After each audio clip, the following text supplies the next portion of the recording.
El Mesías. He aquí el Cordero de Dios. Dentro de las páginas del Antiguo Testamento, la frase "Así dice el Señor" aparece más de 400 veces cuando los profetas citan las palabras de Dios. Un ejemplo es cuando Moisés pronunció estas palabras ante el faraón, o cuando Jeremías las dijo a todo Jerusalén. Sin embargo, la expresión no se encuentra en el Nuevo Testamento. Al contrario, el hijo del carpintero simplemente pronuncia: "De cierto os digo". Desde el Sermón del Monte hasta el milagro en la tumba de Lázaro, el Dios de Israel habla por sí mismo. Él fue a la montaña. El Sermón del Monte y milagros.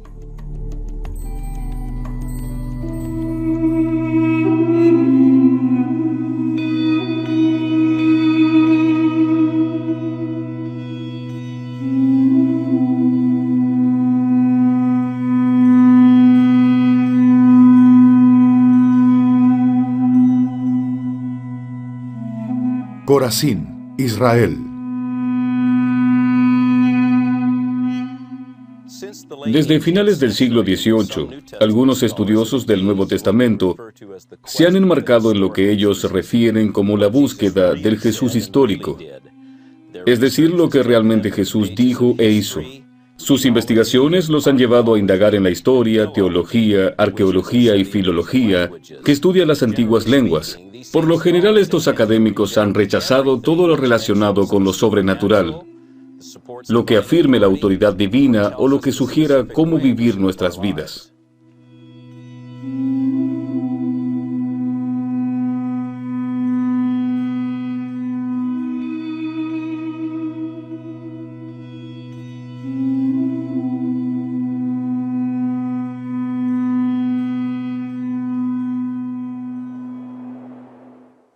Este lugar maravilloso situado en la parte norte del Mar de Galilea es donde se realizaron muchos de los eventos en la vida de Jesús.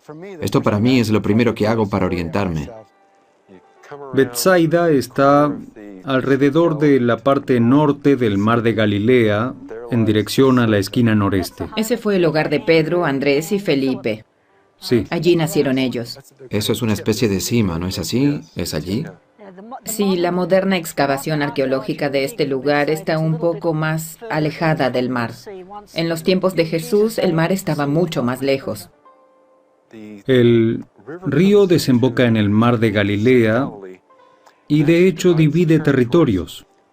En el lado este estaba el territorio de Herodes Filipo, uno de los hijos de Herodes el Grande, y en el lado oeste estaba el territorio de Herodes Antipas, quien fuera el gobernante de Nazaret y sus alrededores durante el tiempo en que Jesús creció. ¿No fue él también el que dio muerte a Juan el Bautista? Así es. Cruzando el río Jordán, justo donde desemboca en el mar, ahí se encuentra Capernaum. Capernaum era un lugar realmente muy importante para el ministerio de Galilea. Capernaum fue la sede de Jesús mientras él estuvo predicando. Aun cuando él viajaba por toda Galilea, siempre regresaba a Capernaum. Así que este era su hogar. Él creció en Nazaret, pero realmente Capernaum era su segundo hogar. ¿Qué está después de Capernaum? ¿Por ahí se encuentra la colina de las bienaventuranzas? Es correcto. Hay una colina que sobresale. ¿Es ese el lugar donde el Sermón del Monte se llevó a cabo? Así es. Precisamente es esa pequeña colina frente a nosotros. Ese es el lugar donde Jesús dio el Sermón del Monte. Hay una pequeña iglesia allí en memoria del Sermón del Monte.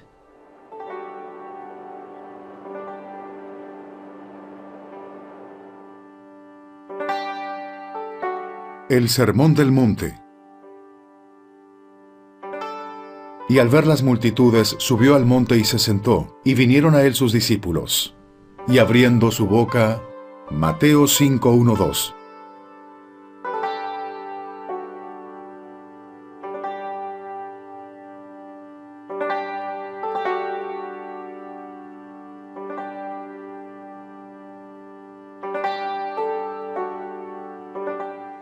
Una de las principales dudas que la gente tiene al momento de analizar el marco histórico del Sermón del Monte es que no saben cuándo sucedió.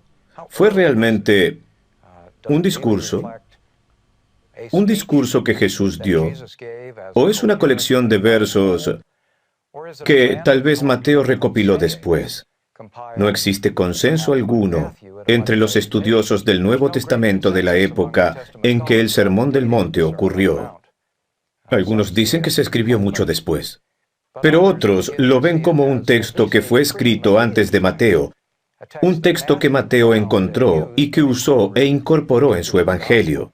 Esto tiene sentido, porque una quinta parte de las palabras usadas en el Sermón del Monte nunca más las volvió a usar.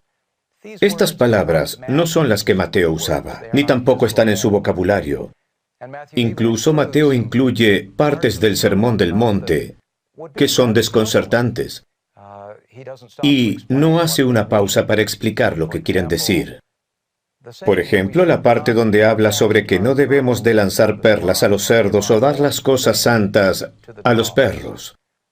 Parece ser una enseñanza muy importante de lo sagrado o del trato sagrado que debemos de dar a esas cosas. Pero Mateo nunca se detiene a explicar esto, lo cual normalmente hubiera hecho si él hubiera creado este texto como una introducción a las enseñanzas y evangelio de Jesús. Notamos que el sermón en Lucas es bastante diferente del sermón en Mateo. Muchos estudiosos dicen que el sermón de Lucas, que es mucho más corto que el de Mateo, probablemente refleja mejor históricamente el sermón que Jesús dio. Si asumimos esto y después decimos, bueno, es que el sermón de Mateo es mucho más largo, más detallado y más elaborado en muchos aspectos que el sermón de Lucas, entonces, ¿cómo es que la versión de Lucas fue escrita antes que la versión de Mateo? Si hubiera ocurrido de esa manera, la versión de Mateo hubiera tenido que haber sido inventada por los cristianos tiempo después. Jesús nunca habría dado el sermón del relato de Mateo. Para los santos de los últimos días esto es incongruente, ¿no es cierto? Si vemos en Tercer Nefi, el recuento del sermón de Jesús se acerca más a la versión de Mateo que a la de Lucas. Por ende, sabemos que fue un solo sermón y no una recopilación de varias enseñanzas a lo largo de la vida de Jesús. Monte Arbel. El mensaje y los milagros de Jesús han tenido un profundo impacto en la historia del mundo. Pero, ¿realmente fue Él quien hizo y dijo todo lo recopilado por los escritores de los Evangelios? ¿Podemos confiar en sus palabras? Como usted sabe, la mayoría de la investigación moderna es muy escéptica en esto. Si a esta investigación le sumamos lo registrado en el Libro de Mormón, llegaremos a la conclusión de que éste confirma a detalle la precisión histórica de los pasajes de la vida de Jesús que encontramos en el Nuevo Testamento. Correcto. En el Libro de Mormón, Jesús sana al enfermo, da vista al ciego, ordena a sus apóstoles y establece su iglesia. Aún más importante es su aparición en las Américas, ya resucitado y glorificado, de la misma manera como apareció ante sus discípulos en el Viejo Mundo. Cuando comparamos lo que Jesús dice y hace en el Nuevo Testamento con lo registrado en el Libro de Mormón, este confirma y corrobora que Él es el Mesías. Tanto el Libro de Mormón como el Antiguo Testamento reafirman mutuamente que Él es el Mesías. Una mejor manera de apreciar esto es tomar las enseñanzas de Jesús y estudiarlas cuidadosamente en ambos textos. Y el Sermón del Monte es una gran oportunidad para hacerlo. Efectivamente. El Sermón del Monte, Mateo 5:1-2, ocurrió en Galilea, un discurso del Señor a sus discípulos quienes estaban a punto de ser enviados como misioneros. El Sermón en el Templo, Tercer Nefi 12:14, ocurrió en la tierra de abundancia en América, un discurso dado al pueblo nefita por el Señor después de su resurrección. A menudo las similitudes entre el sermón en Mateo y el de Tercer Nefi son usadas como prueba en contra del Libro de Mormón, y se lo toma como si solo fuera una copia de la Biblia. Hace algunos años, un distinguido investigador del Nuevo Testamento, Krister Stendal, vino a BYU y examinó y comparó el Sermón del Monte en Mateo con el Sermón en el Templo. Aún no estoy de acuerdo con todo lo que dijo. Una de las cosas que mencionó es fundamental para entender el Sermón del Monte en Mateo, incluso como santo de los últimos días. Él dijo que Jesús enseñaba como un rabino y que reinterpretaba la ley de Moisés para aplicarla en sus días. Y él dijo que Jesús no fue muy diferente a los otros rabinos del primer siglo. Pero cuando Jesús pronunció el sermón del templo en Tercer Nefi, él lo hizo como el Mesías. Esta es una diferencia muy importante desde el punto de vista de un no miembro. Y él llegó a esa conclusión tras estudiar muy cuidadosamente los dos textos. No solo las similitudes, sino también las diferencias. Y aun cuando las diferencias son pequeñas y pueden pasar desapercibidas, si uno lee cuidadosamente estos textos, estas son realmente significativas. Algunos de los pasajes donde él percibió estas significativas diferencias, todos empiezan con una misma frase: venid a mí. Él la dice en los versículos del 18 al 20.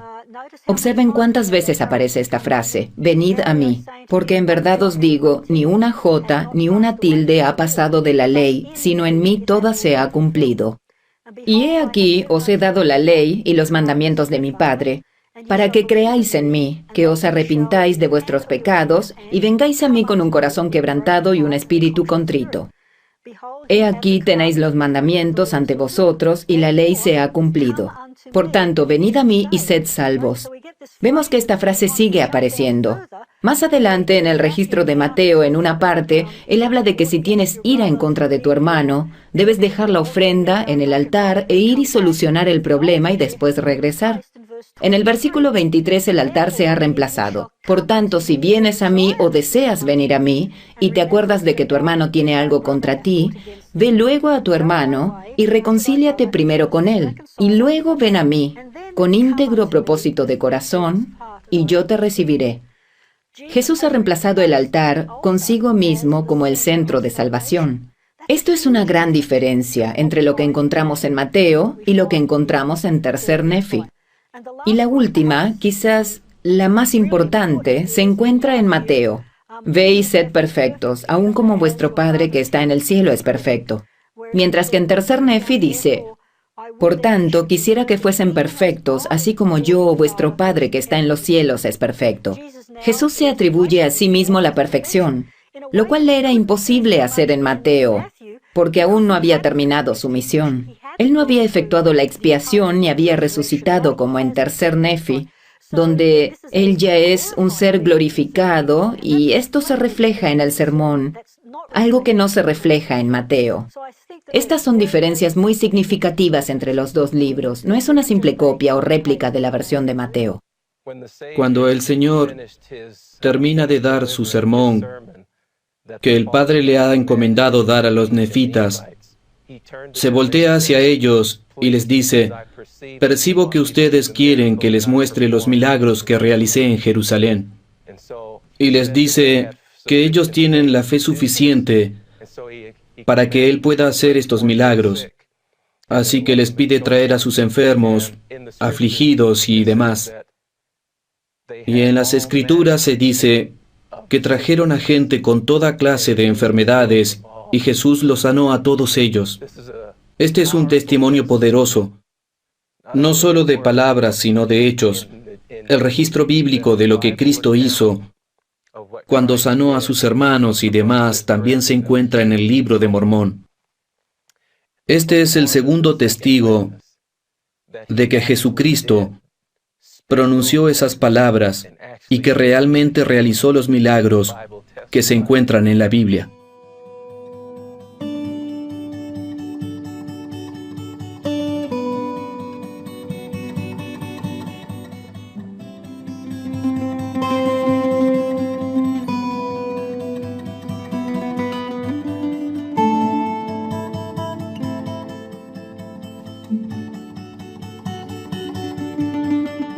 Monte de las Bienaventuranzas.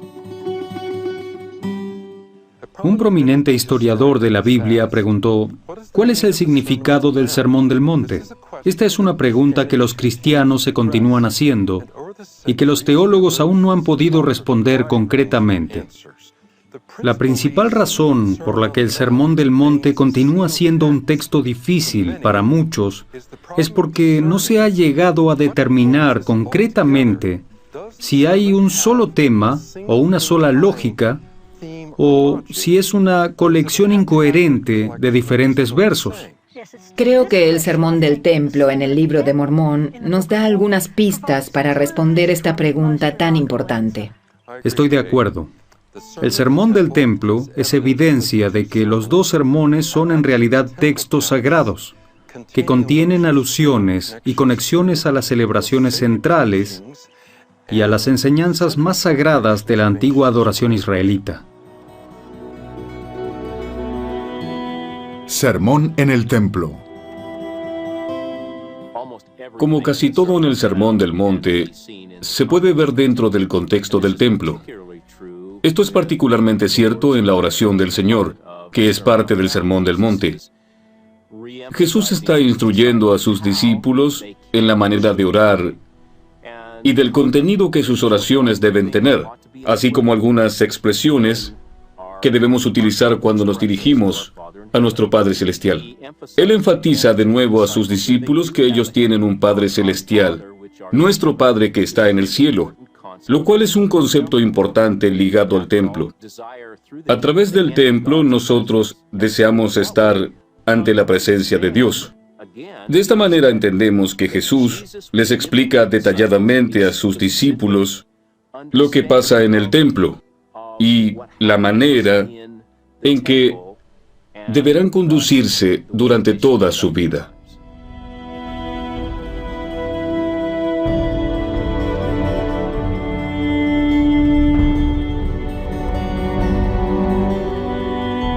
Vosotros pues oraréis así. Mateo 6:9. Justo a la mitad del Sermón del Monte y del Sermón del Templo, encontramos la oración del Señor. Justo antes Él dice, cuando ustedes oren individualmente, háganlo en secreto. Pero cuando cambia al plural, dice, cuando vosotros oréis, vosotros pues oraréis así. Él le enseña una oración formal a su pueblo, de forma que encierra el misterio completo de la deidad y todo lo que la gente sabía y hacía en el templo en tiempos antiguos. Justo al comienzo de la oración del Señor, donde se invoca al Padre Celestial, que es la manera de comenzar una oración, dice, bendito sea tu nombre. En los salmos hay salmos de alabanza y salmos de agradecimientos también. La manera en que los académicos diferencian estos dos salmos, ya que son muy similares, es que los de agradecimiento reconocen a Dios por lo que Él hace, y los de alabanza reconocen a Dios por quien es Él. Esta frase, bendito sea tu nombre, es la frase que utiliza el Salvador cuando reconoce al Señor por quién es Él, sus cualidades, su carácter, cuando reconocemos su gloria, su nobleza, su divinidad, su amor, su caridad. Pienso que estamos expresando alabanzas, sin importar si lo hacemos en voz alta o no. La oración del Señor incluye la petición, perdona nuestras ofensas, así como nosotros perdonamos a quienes nos ofenden. Esta es la clave de cómo recibir misericordia. Si nosotros no perdonamos, Dios tampoco nos perdonará. La doxología. La doxología es un pequeño himno de alabanza a Dios que usualmente se utiliza al final de cánticos, salmos e himnos, porque tuyo es el reino y el poder y la gloria por todos los siglos. Amén. De hecho, la doxología, al final de la oración del Señor, está ausente en los primeros y mejores manuscritos del Nuevo Testamento, pero en el Sermón del Templo sí se encuentra. Entonces, uno se pregunta, ¿por qué ha sido removida de la historia de los manuscritos del Nuevo Testamento? Y está la frase, porque tuyo es el reino y el poder y la gloria por siempre. Amén. Realmente enfatiza la idea de que, aun cuando pedimos al Señor bendiciones y usamos estas bendiciones para ayudar a otros, al final todo lo que tenemos y todo lo que somos es gracias a Él. Nosotros solo le devolvemos lo que nos dio cuando ayudamos a otros. Las ceremonias en los tiempos del Viejo Mundo solo se dedicaban a glorificar y alabar a Dios, reconociendo su poder y autoridad, alabándolo, glorificándolo y sometiéndose a su voluntad. Y vino a él mucha gente.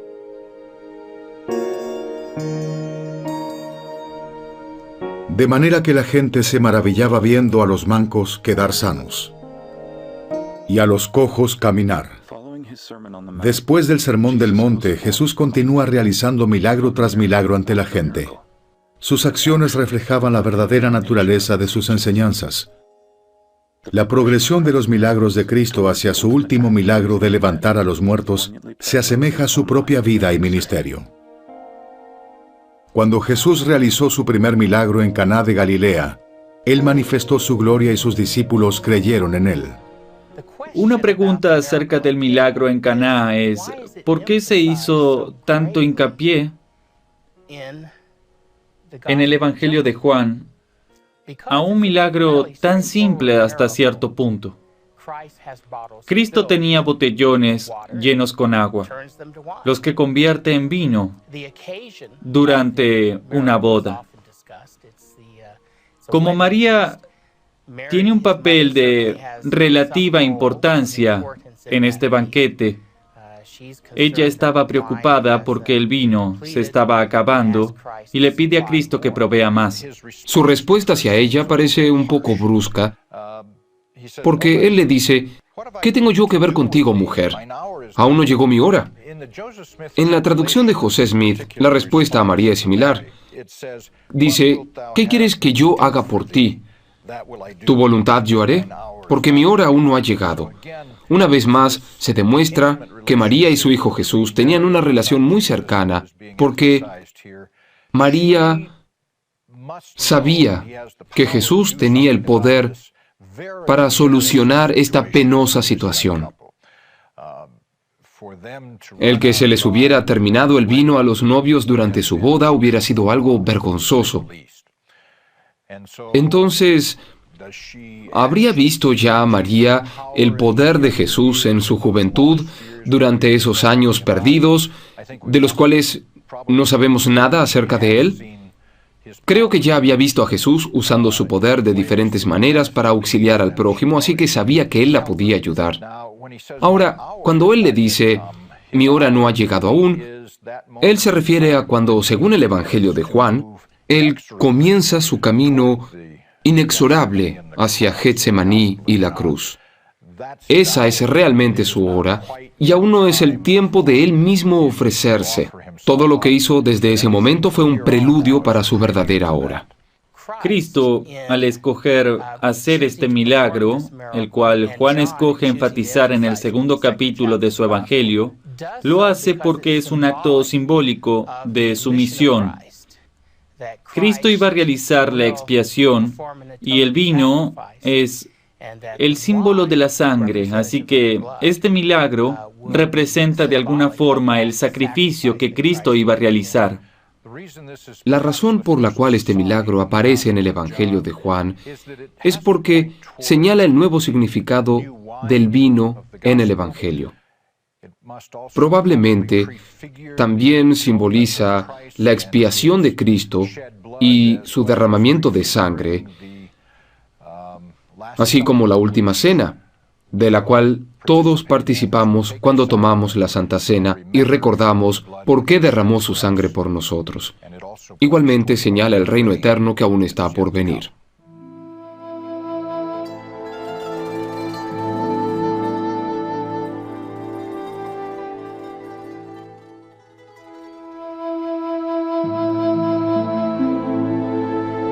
Antiguas ruinas de Katzrin, cerros de Golán. Durante los siguientes meses, Jesús viajó a través de Galilea, enseñando acerca de su reino y sanando a los enfermos. Esta es la época en la que la popularidad de Jesús alcanza su clímax, donde las multitudes lo buscan para aprender más. Es de esperarse que, cuando Jesús regresa a casa en Capernaum, una multitud ya lo estaba esperando. Rápidamente la casa donde él se hospedaba se llenó y una multitud se congregaba fuera de la casa. Entonces Jesús empezó a enseñar su evangelio. Y mientras Jesús predicaba, Marcos registraba cada palabra que decía. pero fue interrumpido por un tumulto en la parte superior. Repentinamente el techo se abre y desciende una cama, y en esta cama hay un hombre paralítico.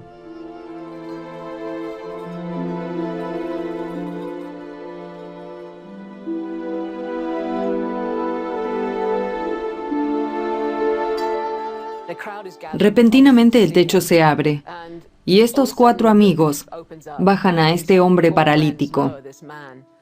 Hubiera sido fácil para el Salvador simplemente sanarlo, porque ya lo había hecho antes.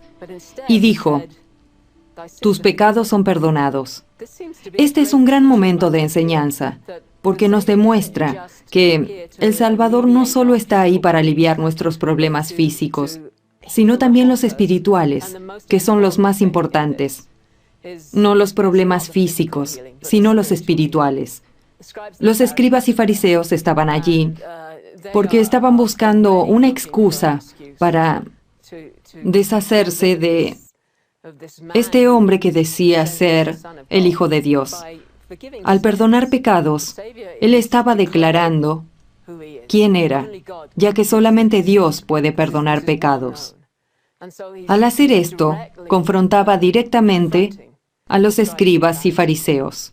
Ahora, una cosa es que alguien, paralizado de la cintura hacia abajo, se levante y camine, considerando sus limitaciones físicas, las que ha tenido durante mucha cantidad de años, y pueda levantar esta armadura con todo su peso. Tenía que ser lo suficientemente fuerte para cargar con todo ese armazón. Este fue un verdadero milagro, impresionante para todos aquellos que allí estaban, no solo porque este hombre fue sanado, sino también por la promesa del perdón que había tras este milagro. De esta manera, este milagro demostró que él era el verdadero ungido por el más alto. Y aconteció un día que él entró en una barca con sus discípulos y les dijo, pasemos al otro lado del lago, y partieron. Lucas 8:22.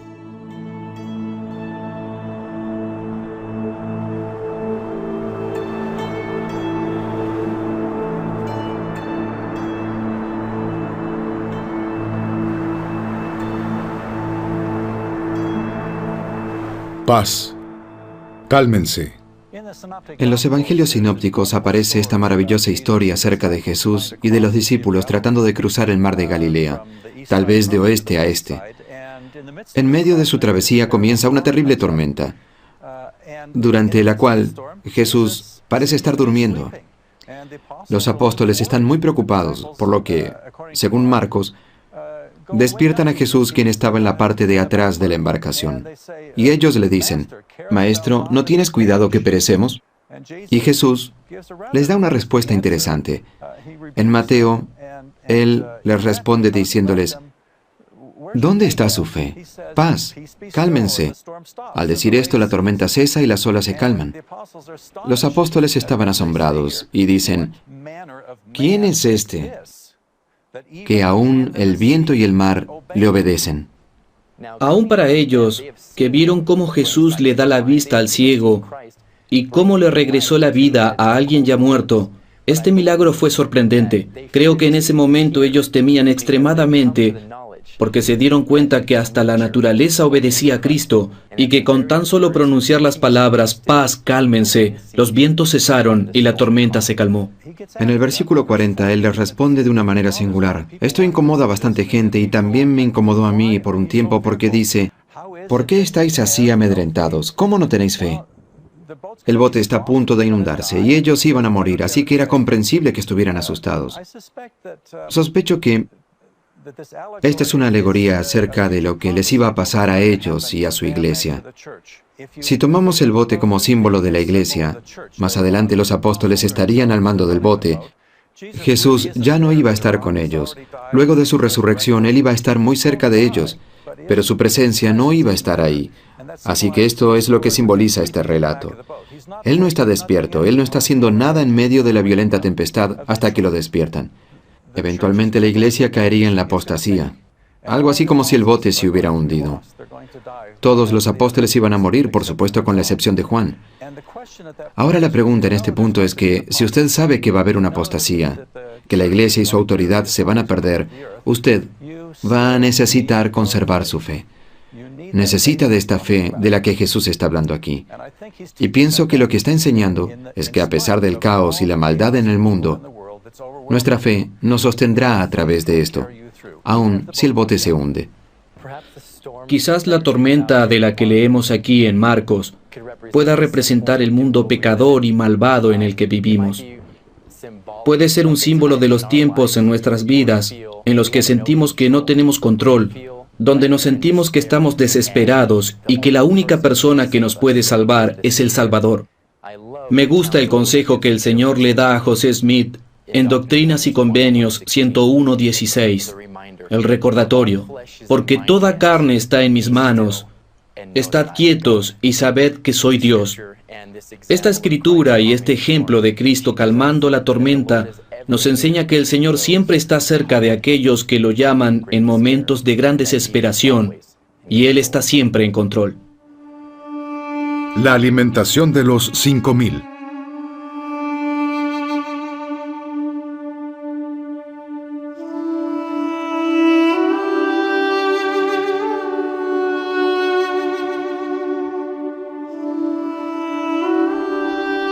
Galilea, el monte de las bienaventuranzas.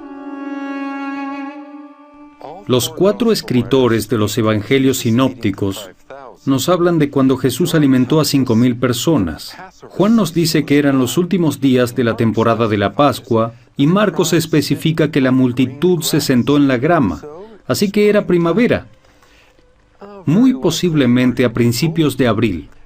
En esta época del año, muchos peregrinos venían a esta área, sin lugar a duda algunos de ellos queriendo escuchar la voz del profeta de Galilea, preguntándose, ¿sanará él a algunos de los enfermos, como lo ha hecho en otros sitios?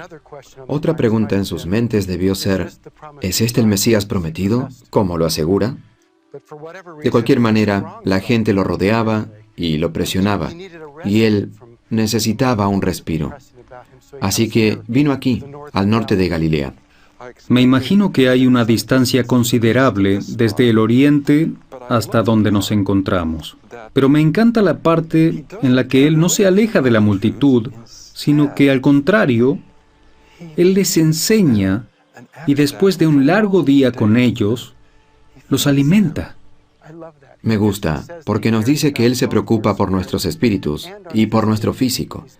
Él es el Redentor de ambos, de nuestros cuerpos y espíritus.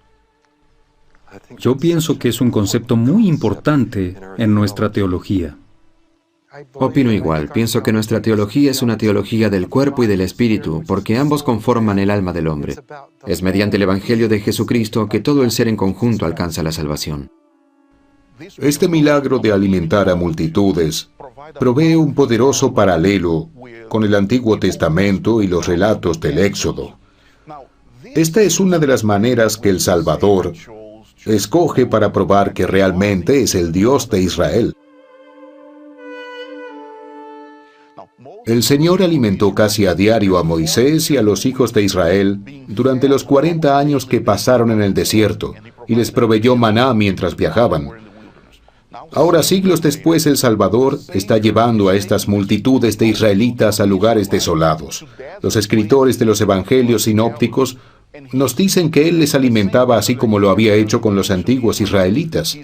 Jesús está alimentando a esta gente en el desierto por medios milagrosos, y este detalle no se pasó por alto. Jesús de Nazaret no solamente predicó, sino que también probó que fue Él quien les había dado maná en el desierto, y Él era el tan ansiado y esperado Mesías. Ahora encontramos que entre la alimentación de los 5,000 y la de los 4,000 hubo otro encuentro que el Salvador tuvo con las multitudes, en la cual Él se rehusó a obrar el milagro. Al día siguiente que le dio de comer a los 5,000, el Salvador se encuentra con otra multitud, Pero él percibe sus pensamientos y les reprocha diciéndoles, ustedes vinieron acá porque fueron alimentados la última vez. Y fue en ese instante que él les dio este gran sermón llamado el pan de vida. Él muestra su verdadera identidad y testifica de su papel como el Salvador, como aquel que traería la salvación al mundo. Él les enseña que el pan que debemos buscar es el pan eterno de vida, no es el pan terrenal, y que Él es el pan eterno que nos puede llevar directamente a la salvación. Y continúa diciendo, yo soy el pan vivo que ha descendido del cielo. Si alguno come de este pan, vivirá para siempre. Y el pan que yo daré es mi carne, la cual yo daré por la vida del mundo. Así que nuevamente se hace referencia a la expiación por la cual Él llevará a cabo la misión que el Padre le ha encomendado, para así llevar a cabo el plan de la salvación. Se nos dice que, a partir de esto, muchos de sus seguidores dejaron de seguirlo. Y aquí es donde sucede algo muy interesante. El Salvador se voltea hacia los 12 y les pregunta, ¿también vosotros queréis iros? A lo cual Simón Pedro responde, Señor, ¿a quién iremos? Tú tienes palabras de vida eterna, y nosotros hemos creído y sabemos que tú eres Cristo, el Hijo del Dios viviente. La traducción del Rey Santiago dice, nosotros creemos y estamos seguros, lo cual es muy fuerte. La frase nosotros creemos significa en griego pisteuo. Y pisteuo, que es aún más fuerte. Si yo tuviera que traducir el libro Juan del griego, yo lo traduciría, y nosotros tenemos fe. ¿Lo ve? Es importante que nosotros reconozcamos que no solamente se trata de creer, sino de tener fe. Porque a través de la fe nosotros tenemos conocimiento, y ellos sabían quién era Cristo. Todo discípulo de Cristo de cualquier edad y a cualquier etapa de su vida debe llegar al reconocimiento de Cristo como Hijo de Dios. Y que Él es la única vía por la cual podremos regresar a la presencia del Padre. Lo que Él enseña en el Sermón del Pan de Vida es un pasaje esencial, porque Él se muestra a sí mismo y testifica de su propia identidad. Y los apóstoles le testifican, demostrándole que ellos también lo saben. Y asimismo, si realmente somos verdaderos seguidores del Salvador, podemos regresar a la presencia del Padre. Resurrección de Lázaro.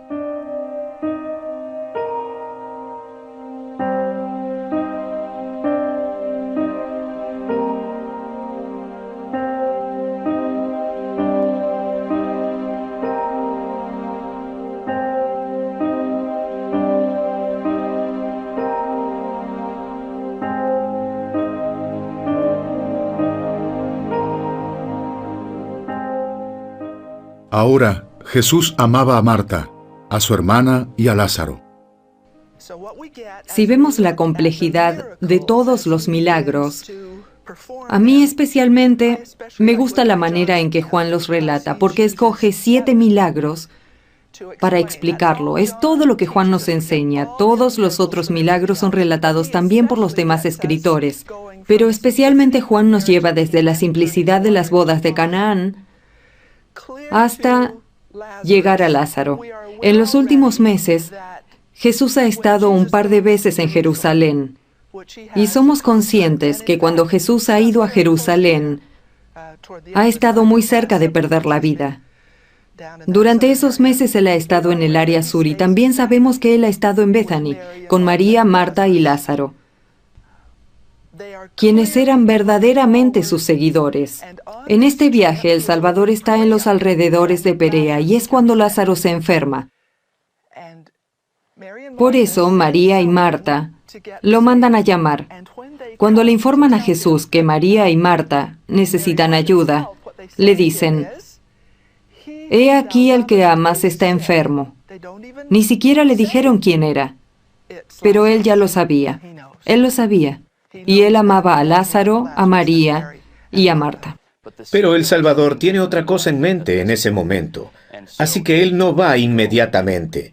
Él les envía un mensaje diciéndoles esto es por la gloria de Dios. Pero no sabemos si ellos recibieron el mensaje o si Lázaro estaba muerto para cuando les llegó. Imagínense si Lázaro estaba ya muerto cuando María y Marta recibieron el mensaje del Salvador diciendo, esto era para la gloria de Dios. Esto debió ser muy confuso para ellas. Por 2 días más el Salvador no hace nada y permanece en Perea, continuando su ministerio. Son 4 días que esperaron para colocar a Lázaro en su tumba, lo que es muy interesante, porque los judíos creen que el espíritu permanece por 3 días con el cadáver. Así que él espera hasta el 4.º día para estar seguro de que los judíos saben que Lázaro está realmente muerto. Esto no es un truco de magia, este no es algún engaño que usted pueda explicar de otra manera. Lázaro está realmente muerto. Ambas, María y Marta, permanecen asombrosamente fieles esperando la llegada de Jesús. Marta es la primera de las dos. Ella oye el rumor y se nos dice en la Biblia que sale a su encuentro. Y cuando lo encuentra, la primera cosa que le dice es una expresión de su continua e ininterrumpida fe. Ella le dice, si hubieras estado aquí, él no hubiera muerto. Y Jesús le contesta, él se levantará de nuevo. Y ella le dice, sí, yo sé que él lo hará, pero ella parece entender que es una referencia a la resurrección en el último día. Mas cuando Cristo le dice, en lo que parece algo privado entre ellos, él le dice, yo soy la resurrección y la vida. Esta es una de las declaraciones más enfáticas en Juan, y es hecha justo en este intercambio tan interesante y privado entre Jesús y Marta. De hecho, es una de las primeras personas con las que él es tan explícito en términos de su verdadero poder e identidad. María también escucha que el Salvador está allí, y sale y está llena de dolor. Pienso que es aquí donde encontramos este pequeño y simple versículo, el versículo más pequeño de todas las Escrituras, pero tan lleno de emoción, porque nos da una percepción del Salvador de tal manera que nos enseña cómo debemos igualmente reaccionar. Cuando el Salvador ve su dolor, este gran y profundo dolor porque ellas han perdido a este hermano a quien amaban, él sabe que en un instante se tornará en alegría, que él va a levantar a Lázaro nuevamente. Pero cuando él ve su dolor, leemos estas simples palabras en Juan 11:35. Jesús lloró. El Salvador, sabiendo que ellas estarían bien, siente su dolor y se conmueve tanto así que hasta llora. Y algunas personas dicen, oh, miren cuánto él amaba a Lázaro. Otros anotan, oh, es tan terrible que él no estuviese aquí antes para evitar esto.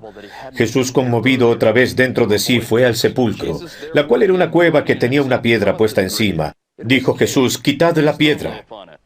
Así que él iba dispuesto a hacerlo. Marta, quien antes había demostrado una fe tan grande, incluso dijo, yo sé que lo que pidas Dios te lo dará. Creo que ella comienza a aceptar la realidad, ya que la tradición judía en aquel tiempo era sepultar a alguien muy rápido. Y él ya había estado en la tumba por un largo tiempo. Y ella le dice, Señor, hiede ya. Imagínense lo que ella está pensando. ¿Usted cree que realmente yo quiero ir a ver a mi hermano cuando él ya está descompuesto? Probablemente no es como ella quiere recordarlo y no iba a ser una buena experiencia. Pero ellos remueven la piedra. Y justo después de mover la piedra, antes de este gran milagro, el Salvador hace una oración. Noten que esta es la tercera vez en que Él hace un llamado, no hacia sí mismo, sino hacia su Padre, y esto es algo constante en su ministerio. Justo cuando está a punto de hacer su gran milagro, Él se asegura de no perder la oportunidad de guiar a todos hacia el Padre. Así que en el versículo 41 de Juan capítulo 11 dice, quitaron la piedra de donde el muerto había sido puesto, y Jesús, alzando los ojos a lo alto, dijo, Padre, gracias te doy porque me has oído. Yo sabía que siempre me oyes, pero lo dije por causa de la gente que está alrededor, para que crean que tú me has enviado. Noten nuevamente que él pudo haber agradecido al Señor silenciosamente, porque sabía que el Señor iba a estar con él. Mas él lo dice en voz alta para que todos sepan que él solo está haciendo la voluntad del Padre y que es el enviado de Dios. Cuando hace su gran milagro, la atención no es dirigida hacia él mismo, sino hacia el Padre, para decir que Él está allí para cumplir la voluntad del Padre.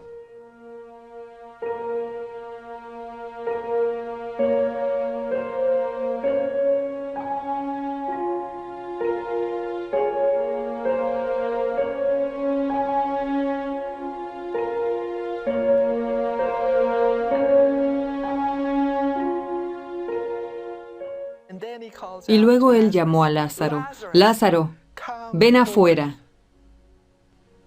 Lo hizo en voz alta. ¿Usted se imagina a este hombre tropezando, saliendo de la oscuridad, con las vestiduras de la tumba alrededor de él, sus envolturas blancas con las que enterraban a la gente? Estoy segura que estaría muy sorprendido. ¿Se imagina la necesidad de Jesús de escuchar la respuesta a su llamado? Y ahí está él, vivo otra vez. María y Marta sabían que él resucitaría en otra vida, y aunque esto estaba bien, ellas estaban tristes porque él había muerto, y de pronto él estaba allí. Este es un milagro maravilloso que impresionó a muchos de sus seguidores. Para aquellos que estaban buscando un error para acusarlo ante las autoridades y decirles quién y qué profesa ser, fue la base de los cargos por los cuales él fue juzgado. Yo pienso que en ocasiones Jesús estaba privado de la amistad. No había mucha gente con la que él pudiera hablar. De no ser por Marta, María y Lázaro, quienes eran en los que él podía confiar, y su hogar era uno de los pocos lugares a los que él podía ir en esta tierra, donde se podía relajar, podía ser él mismo, hablar de las cosas cotidianas y sentir el amor de ellos por él. Nosotros sabemos que ellos lo amaban, por lo que Juan nos dice en el capítulo 11. Yo pienso que él estaba muy triste, porque vio a esa gente tan triste, y porque uno de sus mejores amigos había fallecido. Pienso que esto fue lo que lo conmovió. Con tal compasión, a realizar este acto, un acto que solo Dios podía realizar, pero que no siempre realiza. Él siempre desea lo que es mejor para la gente, y en esta ocasión, él sabía que esto era lo mejor. Así que creo que esto fue lo que lo inspiró a hacer este gran milagro. El texto habla de Jesús levantando a alguien de la muerte a la vida en 3 ocasiones. Y en estas 3 ocasiones es su compasión lo que se desborda, y es esto lo que lo motiva a hacerlo.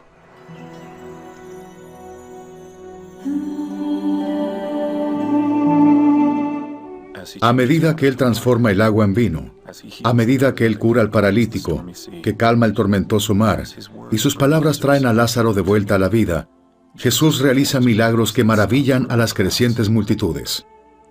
Para muchos, sus milagros y sus sermones representan una prueba irrefutable de que Él es el prometido Mesías, el Hijo de Dios. Para otros, sin embargo, sus obras y sus palabras son una herejía, acciones que ameritan la muerte. A los pocos días de levantar a Lázaro, la misión y el ministerio de Jesús culminarían, y Él torna su cara en dirección a Getsemaní y el Gólgota.